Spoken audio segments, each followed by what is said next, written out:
Football fans, let me take you back to 2017, a draft class loaded with names like Christian McCaffrey, Alvin Kamara, Dalvin Cook, and Joe Mixon. It was one of the best groups of running backs we've ever seen enter the league. Fast forward to 2025, and the question on everyone's mind is, are we witnessing the next great running back class? Today, we're breaking it all down for you, comparing the stars of 2025 to that legendary 2017 group. From the biggest names to the hidden gems, we'll analyze who could follow in the footsteps of those NFL stars. Go ahead and make sure you hit that subscribe button. You're not going to want to miss any of our draft content set to come. Welcome back to the Gridiron Drive. I am Anthony Correnti, joined as always by my co-host Peter Traina. And as you heard in the intro, we are comparing the 2025 NFL draft class of running backs to that legendary 2017 draft class of running backs. Pete, how are we feeling about diving deep into running backs? I'm feeling great, but Anthony, let's get right into it because we got a comment on YouTube that says we talk too much. So we got to trim it down. Let's get right into it. All right. Well, let's kick it off with the household names. You know, these are the stars of this year's class that could very well rival the likes of McCaffrey and Kamara in their impact. Yeah, and I don't think there's any place we can start besides one Ashton Genty, former Heisman hopeful, the junior running back from Boise State, a former four-star recruit, listed at 5'9", 215 pounds. Not a lot to say about Ashton Genty that hasn't been said already, but he's got elite contact balance and vision. There's not a whole lot of weaknesses to a game. You can poke holes that he had a heavy workload this year, but there's not a lot to dislike about Ashton Genty. Walk me through what you think about Genty. I mean, he had an extraordinary 2024 season, leading the nation with, let me get this right here, 2,595 yards. Was that all? That's it. 29 touchdowns. You know, I mean, he was a Heisman candidate.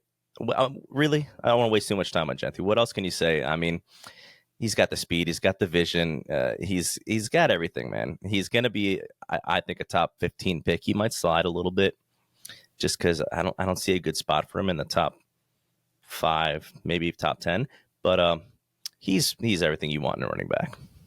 Yeah, I know some people might, just look at the junior year box score and have concerns about the pass catching. I would implore those people to go back and watch sophomore Ashton Genty, where he was used a lot more in the passing game. They were obviously focused on turning around and handing him the rock every chance they could this year, but he's a capable pass catcher. He's a real 3-down back. Honestly, if you want to talk more about the level of competition, I'd have a better time talking about that than, fumble concerns or pass catching concerns. I think he's the total 3-down package. And like you said, I think he's a top half of round 1 pick. We're still mocking him to the Dallas Cowboys, no matter what. But yeah, somebody running back needy in the first half of the first round, I think is going to turn the card in on Ashton Genty, and you can certainly do a lot worse. All right, let's move on to another big name. North Carolina junior running back Omari Hampton. He's a big boy, former 4-star recruit, listed at 6 foot, 220 pounds. Tell me how you feel about Omari Hampton. I love the big fella. Yeah, and I love the big fellas too. Listen, man, this guy, he's got elite traits. He's second in yards after contact behind, obviously, Genty. He's become a pivotal figure in the Tar Heels backfield since his breakout sophomore season. He rushed for 1,500 yards that season. All-American honors, second-team honors. Listen, this guy, he's got the knack for breaking tackles, and it's kind of made him one of the ACC's most feared runners. This is a guy, if it wasn't for Genty, he would probably be a lock for round 1. I still think he goes round 1. I mean, listen, 1,660 yards, 5.9 yards per attempt, 15 touchdowns. He's even got almost 400 receiving yards this year. I mean, and he's done a little bit of everything. He's got zone runnings. He's got gap runs. I mean, this is a guy that I'd feel good about, leading my backfield. I think he could be a 3-down back. What do you think? I think so, too. He's pretty firmly RB2 in this class for me. And I don't really know that there's anything that could change that. And that's not a knock at some of the guys below him or the next 2 guys that we'll talk about kind of in this group of the big names. But I think Hampton has real potential as a 3-down guy. And the NFL, for as much as we talk about the undersized guys at every position, the undersized guys, and they can make up for it with speed and shiftiness and agility, and that stuff's all great. But the NFL covets size. They love size. And Omari Hampton's a guy that, with his strength and contact balance, can run through you, and then he can do enough to run away from you after he gets through you. So I think he lacks a little bit, in lateral agility and just overall elusiveness, but that's not his game. Like, you're not looking to turn him into that player. You're looking for him to run through somebody and make it happen after that. And I think, like you said, he could do a little bit of everything. I think he's pretty scheme diverse. I don't think he has to go to a place where they just run like a man gap scheme. I think he could do a little bit of everything. And it wouldn't shock me at all if he goes round one. It really wouldn't. All right. We got a duo of guys here from a certain school. We'll start with one half and then get to the next half. Let's start with one. Quinshay Judkins, the former Ole Miss product, the current junior Ohio State running back, a former 4-star recruit, listed at 6 foot, 219 pounds. Judkins has had a great college career. Walk me through how you feel about this half of the Buckeye backfield. Yeah, I mean, this is a guy who's just really, he would be projected probably a lot higher if it wasn't for injury concerns. That's really, he didn't have as many touches this year. I mean, 2022, he had almost 1,600 yards, So this is another capable guy. He's going to be a really great, 1A, 1B type of guy. Like, he's probably going to need a committee, but that's okay because most teams are doing that. He was he at Ole Miss? Judkins was at Ole Miss, yeah. Yeah. So, he had 2,000-yard years before transferring. Listen, he was going crazy over there in Ole Miss. He came to, OSU, but he has formed a dynamic duo with Henderson. So I don't have a problem with him. I feel like he slipped a little bit, but who do you prefer between, him and Henderson? I go back and forth on that, and we'll talk about Henderson a little more in just a second. But my concerns with Judkins are, I think he's explosive, and I think he has a potential 3-down sort of skill set.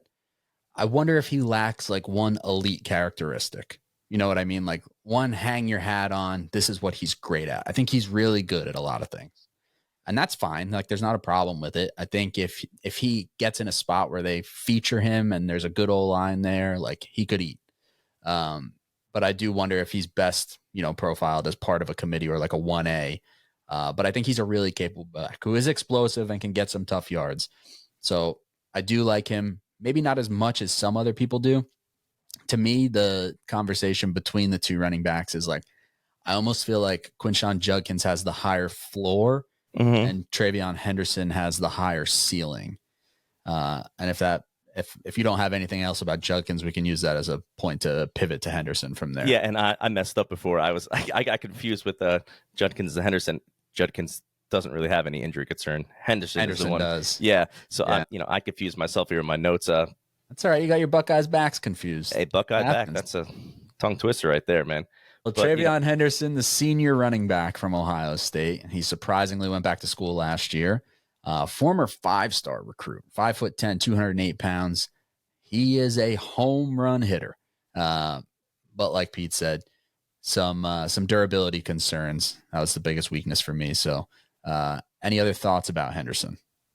No, man, that's pretty much it. I covered Henderson when I was talking about Judkins. Yeah. But yeah, no, he's going to be a fine running back in this league. Definitely he would thrive in a committee. For sure. But there's nothing wrong with having this guy on your team. No, and the committee thing isn't a knock like it used to be. Like, everybody's using a committee except for, a select handful of guys. So I know, like, for fantasy purposes, it's easy to be like, oh, he was part of the committee. But to get the best out of Trayon Henderson, I think you want to pair him with somebody else that you're not relying on handing the ball to Henderson 20 times a game, 25 times a game. But the juice is unreal. Like, the long speed, the acceleration. He is a true home run threat. Every time he hits it in the open field, he can take it distance. So those top 4 guys, kind of the elite or, quote unquote household names. How do you think those names compare to some of the big names from 2017? The McCaffreys, the Dalvin Cooks, the Joe Mixons, the Alvin Kamaras. Man, that's so tough, right? Because I know. Like Alvin Kamara, he was like perennially slept on for years, and then people are really starting respecting him. And then, McCaffrey, he's just been a stud. And now he's a little banged up, and probably for fantasy, people are a little over him. But I mean, God, I don't know if you could do like a 1-for-1 comparison of any of these guys. But I kind of see, and this is not a one-on-one, but I could see Quinshay have a little Kamara in him. I like that. I don't know, like they're not the same player, but I like that fit. Maybe it's just the stunning hair. And Genty, I don't think he's like, he's not like CMC. They're different guys, but if you had to compare the two, cream of the crop, I think, what do you think about that? Yeah, I think the big takeaway is there should be enough in this whole class, and we'll get to the rest of the guys in a second. Mm-hmm. But you have the names at the top, Judkins, Henderson, Hampton, Genty, that can really, like, those are some big names that have been big names for a bit on the college football scene or the NFL draft scene. Kind of like how it felt in 2017. Like, we knew about McCaffrey for a while. Kamara was always kind of slept on and eventually transferred to Tennessee. But like, okay, we knew about Joe Mixon, just, had some problems in school. We knew about, Dalvin Cook. Like, we had talked about those guys for a lot. And so that kind of feels the same way. It wasn't a lot of guys that like late broke on the scene and then had like the crazy ascent. I know Genty's year this year was, eye popping and kind of set him apart from, but it's not like he was an unknown coming into this year. You know what I mean? Like, people still liked Ashton Genty. He just, had an incredible year. The other parallel, I think, is just the overall depth of the class. Like, that's what 2017 was. Guys that didn't go in the first round or went later. The James Connors of the world and all those type of players, Aaron Jones, like, guys went later that are still playing in the NFL. Like, they didn't fall off yet. Like, they're still being super productive. And I think that's what I'm expecting to see out of this class as well. Yeah, even like the smaller names in that class, there was Chris Carson, Wayne Gallman. Like, Wayne Gallman had a good year when Saquon Barkley went down. Chris Carson, if it wasn't for that neck injury, he was pretty relevant for a while. Yeah. And there's just, we have a list of 10 guys in this draft, and we could have made it 20, Yeah, easily. We not fought, but, struggled with who to leave off the list, who to keep it as concise as possible. Right. So should we move on to the rest of these guys? Yes. All right. So those first four are the household names, the guys that are grabbing the headlines, but we're looking for hidden gems. We're looking for under the radar guys. Who are the guys that could end up being big steals in this class? And we need to start with a running back that I've been pounding the table for what feels like 2 years. Devon Neal, senior running back out of Kansas. Love Devon Neal. Would have loved him if he came out last year's class. Former 4-star recruit, 5'11", 215 pounds. Tell me what we need to know about Devon Neal. I mean, this is a guy who's just consistent. Yeah. Rock solid. I mean, over 1,000 yards last 3 years. He's even had over 25 receptions or 20 receptions in the last 3 years. He's just a solid 3-down back, just a football player, man. I mean, really, I have in my notes, just a really consistent guy. He's been the cornerstone of the Jayhawks resurgence. I think he's got over 4,000 yards in his college career, 16 touchdowns last year. He's got vision, he's got patience. He's just consistent, man. And that's when you're talking about a running back. Sometimes not sometimes, pretty much all the time, unless you got like elite speed, skill traits, you just want to, hit the hole and find the right read and just be steady. And this guy is steady as they come. Yeah. 5.8 yards per attempt, 6.3 yards per attempt, 6 yards per attempt. I mean, that'll do it. Yeah. Yeah. I love that about him. I think his vision and footwork are pretty dang close to elite. People will overthink it and hate it because he won't have like the blazing long speed like people want. But I think he can kind of work in a phone booth, get you the tough yards, get you enough, to make a tackler miss or to get through contact. Just a really solid player. He probably would have been my running back 1 last year if he came out pretty easily. And, he'll flirt with my top 5. He'll be right around 5 for me probably this year if I was doing proper rankings right now. But that's not a knock on him. It's just the class is loaded. So I love me some Devon Neal. One of the guys on this list that I feel almost like, not that situation doesn't matter, but I feel really it's going to be hard for me to be like, oh, I hate that landing spot. For fantasy purposes, if he's buried behind a guy, whatever, but I just mean it in the sense of I think he could do enough who he is as a player that he doesn't need to land in a certain scheme to really get the best out of him. Yeah, I agree. All right, let's keep it rolling with junior running back from Tennessee, Dylan Samson, former 4-star recruit, listed at 5'11", 201 pounds. He's fast. How do we feel about Dylan Samson? He's a Tennessee player, man. They love their speed out there. He's fast, but he's pretty versatile, man. I mean, listen, he didn't really come on until this season, but he's made a significant impact this year. He's rushed for over almost 1,500 yards here, 5.8 yards per attempt, 22 touchdowns, 20 receptions. I mean, he's got the speed. He's got the agility to be key. Listen, and he's got dual threat capability. So this is a guy that you just love on your team. I think for fantasy, he's going to be, depending on his landing spot, he might be a real smash buy. What do you think about Samson here? I think you hit it kind of the opposite of what I said about Devon Neal. Like for fantasy purposes, I'm going to need to see where Dylan Samson goes. Because I agree, great speed, love the versatility. Think he can be a true dual threat player. Want to see him in a place that knows how to utilize that and feature it in the proper way. Those were the two things I wrote down as like key strengths from him were speed and versatility. Yeah. I think you can really get creative with him. He's not very good in pass protection, but you could say that about a lot of guys coming out of college, and he's a little undersized, but you take a little undersized when you make up for it with home run speed. And he's a guy who might have to be in a certain scheme. He'd probably be more of a gap runner than a zone runner, but that's just what he was doing in Tennessee. Maybe that shakes out in pros, but I'm not that smart. Future Miami Dolphin, Dylan Samson. Imagine. We joke, but maybe not really. All right, keep it rolling. I know some people love this guy. Caleb Johnson, the junior running back from Iowa, former 3-star recruit, another big fella, listed at 6 foot, 225 pounds.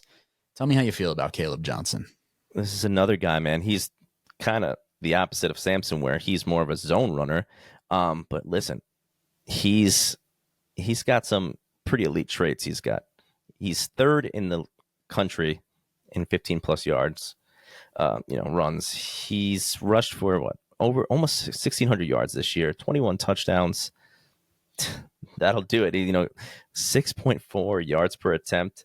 What I like about him is his ability to turn a short gain into a long run. Like I said, with the 15 plus yards, that's been huge. And he's another guy, not a late bloomer, but he didn't really put up too much production. He didn't really get that many, attempts his first few years.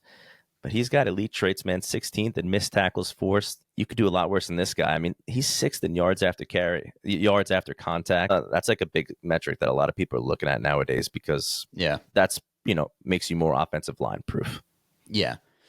The power and contact balance are on full display. I think at the NFL, and it's not his game, I think the speed is, I don't want to say a concern, but I feel better about those long runs keeping up. Like, should he land someplace with a good offensive line? And of course, you could say that about any of these running backs. For sure. But I think he's a real, and I don't mean this in a negative way, a volume runner, like a guy that you can, turn it around, hand it to him 20 times a game if you have to. And then he's probably going to pop that big one eventually, just after you wear the hell out of the defense. He's a good player, tough player, a guy that is he a Pittsburgh Steeler? Like, I like Caleb Johnson though. Yeah. I do. All right, we got a player here who's like the opposite of Caleb Johnson. RJ Harvey, the senior from Central Florida, UCF, a former 3-star recruit, 5'9", 208 pounds, a little undersized, but another guy who can really take it the distance. How you feel about Harvey? I mean, another guy, 1,600 yards this year, almost 6.8 yards per attempt, 22 touchdowns, 20 receptions. Again, 15 yards plus carries, second in the country. He's a stud, man. He's got the toughness, the vision that I like. Did he get all conference honors? I think he did. But anyway, like you said, he's a little undersized. He's a guy who was he could do a little bit of both zone and gap. He's rock solid. What do you have on him? Yeah, my biggest like takeaway when I was watching him, I think he has a tendency he wants to bounce every run to the outside, and I get it because when he gets it, it works, and he's gone. And again, you don't want to like take all that out of his game. I always worry about that, trying to make a player something he's not when he gets to the NFL. But he'll probably have to be a little more willing to take some of those shorter inside gains when he gets to the next level, instead of just thinking, all right, I could bounce it and beat the guy on the edge, because let's face it, edge defenders in the NFL are faster than they are faster, stronger than on Saturdays. So I try my best every year to not fall in love with undersized running backs, because I feel like I usually end up with my heart broken, but I really like RJ Harvey a lot. Yeah. So he's not that undersized. No, I wonder what he'll weigh at the combine. Like he's listed at 208. Get my guy some peanut butter sandwiches, and he'll be fine. Make sure he actually weighs in over 205. I don't want him to weigh in at like 195. That'll upset me. All right, we got a couple more guys. We would be remiss if we didn't bring up one Cam Scatterbo, another former Heisman hopeful. Had a great year for Arizona State, the senior running back. He was a 3-star recruit as a transfer. Wasn't a big recruit coming out of high school. So when he hit the transfer portal and headed to Arizona State, he was listed as a 3-star recruit, listed at 5'11", 215 pounds. Another strong runner. How do you like Scatterbo? Scatterbo. This is a dual threat guy, man. I mean, he's going to be he is a huge riser. 1,700 yards rushing, 500 receiving, 44 receptions on 52 targets. Not bad. Third in yards after contact, second in missed tackles forced. He is, he's a guy you want on your team, right? He's a real coach's son kind of guy. Brings his lunch pail. It kind of says something about his backstory, how he's, came from like Sacramento or something like that, state or whatever it was, went up in competition and really kind of was Arizona State's entire offense. The only reason they were kind of relevant this year. What do you think about Cam? I like Cam a lot.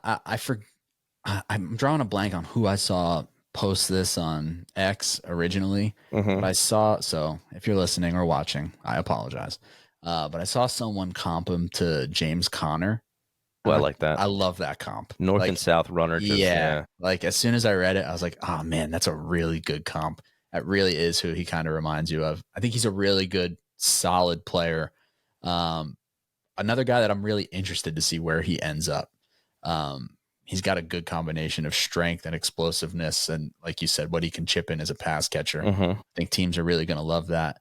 And talk about how he's a riser. Like, wouldn't be a shock to me at all if he's a guy that gets his name called on day 2. Yeah. All right, we got one more. I had to sneak a little draft crush in there. Senior running back from Rutgers, Kyle Manango, former 3-star recruit, listed at 5'9", 209 pounds. I feel like we got a lot of 5'9" guys. That's a good running back size. Yeah, I mean, you'd like to taller, but 5'9" is just a running low back. Center of gravity. Yeah. And boy, Kyle Manango's got a low center of gravity. He's like a little bowling ball out there just rumbling through people. What do you think about the Rutgers senior? Yeah, I mean, he's been the heart of their ground game since 2023. They had almost 1,300 yards this year, 13 touchdowns. You would like to see more receiving yards. That's probably more of the Rutgers kind of offense, but he's reliable and he is strong, and he's been crucial for Rutgers. He's got another guy that good in missed tackles forced. He's a guy though more of a zone runner than a gap runner, but again, that could just be the Rutgers offense. But what do you think about this? Was your guy? What do you think about Manango? I just love the contact balance. I think is elite. And that is a trait that I come back to time and time again with running backs because it translates. Like guys that can run through tacklers or stay on their feet as they're through contact and get those extra yards. I feel like that is a trait that translates to the NFL. I don't think he's going to go as early as some of these guys go, but I think he's going to be an incredible value for somebody that really, probably starts himself in as like a committee runner, but it wouldn't shock me at all if he's the type of guy that once he gets an opportunity, he really grabs hold of it and seizes it. Yeah, he's a workhorse, Yeah. I think he really has that upside if it all breaks right for him. So we've highlighted the big names and some of the smaller names, the sleeper type, but now it's time for some predictions. All right, so where are these guys going to land? Which teams are the best fits? Let's dive into it all. The fun part of draft season is trying to predict how the chips will fall. Let's talk about where these players might be drafted and which teams are tailor-made for their skill sets. Yeah, we kind of talked about round one guys a little bit. I think we both kind of feel in lockstep that Ashton Genty is a first-round player, and Omari Hampton could find his way into round one as well. Mm-hmm. Is there anybody else that you think sneaks into the first round from the running back draft class? Let's start there. Yeah, I think one of the OSU guys can sneak in, and if I had to guess, it would probably be Judkins. I just think somebody's going to fall in love with him, but I think that him and Cam are definitely early day two guys. Yeah, and so it's tough because Quinshay, really, if he would have came out last year, he's probably a day one pick, right? Yeah, Judkins is the interesting one for me because I texted you about this privately the other day. It's like, if the Steelers move on from Najee Harris, is Quinshay Judkins a Steeler? I know I said that about Caleb Johnson earlier too, but if they want to invest some more premium capital, which they've shown us they're inclined to do, right? When they took Najee in round one, it feels like a player that they would really like. But I could also, to your point, see someone swinging for Henderson in round one if they love the upside. And, not that he's Jahmyr Gibbs. Right. Not saying he's Jahmyr Gibbs, but Jahmyr Gibbs-esque, Jahmyr Gibbs adjacent, right? Like, well, that's what I said earlier about Kamara. Like, he's not Kamara, but he's adjacent. Yeah. Yeah. So, but I agree. I think two feel like a lock. It wouldn't shock me if a third one sneaks into round one. And then I think day two goes absolutely haywire. Like, I think a ton of these guys come off the board on day two. To me, like, of the guys that we talked about, I think Devon Neal's a day two running back. I think Dylan Samson, probably gets day two capital because of what he can do from a versatility and speed perspective. Right. He's got elite traits that people like to see. Yeah. And then the other one on day two, I do think Cam Scatabo feels like a day two guy right now. I don't know if that's round two or if he goes in round three, but he feels like he's going to go on day two. And then Harvey, Manango, and Johnson, I could see them. I mean, I could see them late day two, but, I feel like Manango is probably going to be a day three guy. Yeah, but even day three guy always feels so harsh when you say it, because I think they could all be day three guys, but they could all be day three guys in like the fourth round. You know what I mean? Like, that wouldn't shock me at all if all those players went round like 4 or 5. Tyrone Tracy was a day three guy last year, and he was pretty much running back one on that team after only a couple of weeks. Yeah. And we say it every year. If you've heard it once, you've heard it 100 times that, you could find the running backs are a dime a dozen thing is true because, or, said so much because every year somebody finds one on day three or as a UDFA that is able to come in and produce pretty quickly. Any other team fits you like for these guys? I mean, obviously, Genty to the Cowboys, that would be fun for fantasy because, you got Dak coming back. You got CD. They really need a running back. That just feels like a home run pick there. As for any of the other guys, God, it's just so tough because there's so many good running backs in the league. Like, where would you like to see Hampton land? He's an interesting player. Yeah, I he feels hard because it feels like somebody is going to love him that we might not necessarily expect. Mm-hmm. You know what I mean? Like I could see somebody emerging that is like, I don't know, kind of like a dark horse for him. You know what I mean? Like, Hear me out. okay. What about the Patriots? They too. I know. Yeah. You know, just reunite them. Yeah. And I don't know. I think anytime you could help your young quarterback out, given some familiar, names. Look, they just need weapons. And I like Ramondre, but like they just need weapons. Just keep stockpiling there. Exactly. And it's like, yeah, they got Ramondre, but I don't think they'd be adverse to, well, they got a new head coach. They might be looking for their next Derrick Henry. Who knows? The other thing I wonder about like running back needy teams, and tough to pinpoint like the exact player, but I wonder if whoever comes into Jacksonville, like I know Trent Baalke's still there, but does Travis Etienne have any trade value, right? Like, can they flip Travis Etienne for anything to a team that might feel like they can get him back to what he was? And then do the Jaguars try and pair somebody on this list or somebody from this class with Tank Bigsby and see if they can recoup a pick somewhere else for Etienne? Like that was something I don't think he's got a lot of value. I don't think you'd get more than a day 3 value for him, but I do like that idea with Tank. Yeah, same here. Any other thoughts or predictions or things you want to say about these running backs before we wrap it on up? I don't think so, man. I'm really interested in where Samson goes, because that could be like so boom or bust. Yeah. But other than that, I mean, these guys are all pretty rock solid, that I think they'll, as long as they're not on a team with like 2 other running backs, I think these guys will all do some damage pretty early in their careers. Yeah, I agree. Like we talked about at the top, comparing it to that iconic 2017 group, you can take away the fact that there are a lot of running backs that we like in this class that we expect the NFL to like in this class. Are we witnessing history? I don't know. Maybe some of these players from 2025 will be kicking around just as long as some of the guys from 2017 are. Let us know your thoughts in the comments. If there's a player that we talked about that you love, somebody that we didn't hit on your list, I'm sorry, we trimmed it to 10. There was a lot of other running backs we wanted to talk to, but this video would be 2 hours long. So let us know who we didn't hit that's your favorite. Don't forget to like the video, subscribe to the video, hit the bell for notifications for more draft content. We are rolling full steam ahead with draft content now that the playoffs are rolling on and the offseason is among us. Thank you for tuning into the Gridiron Drive, and we will talk to you guys next week. Keep the drive alive. Don't forget to like and subscribe.